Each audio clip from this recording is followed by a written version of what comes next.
Good evening guys and সবাইকে merry Christmas. তো বিকেলবেলা এখন আমি সবার জন্য কফি করছি। আর এখানে দুধে অনেকটাই সর হয়ে গেছে, আর মা সর থেকে হচ্ছে ঘি বের করে সর তুলে তুলে, তো সেটাই এখন তুলে নিচ্ছি। আর এইদিকে সঙ্গে সঙ্গে আমার বেবির খাবারও আমি একটু বানিয়ে ফেলছি।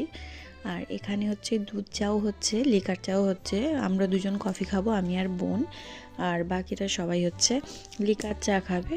তো দেখো আমার চা আর কফি একদম রেডি হয়ে গেছে। আর এই যে এটা আমাদের এবছরের ক্রিসমাসের কেক বাবা নিয়ে এসছে, তো সেগুলো এখন বিকেলে কফি চায়ের সাথে খাওয়া হবে। আর এখানে দেখো বাগানের মধ্যে আমরা হচ্ছে একটা ক্রিসমাসের ডেকোরেশন করেছি ছোট্ট করে, আর এখানে দোলনা লাগিয়ে দিয়েছি। তো এইভাবে আমরা কটা ফটোশ্যুট করব।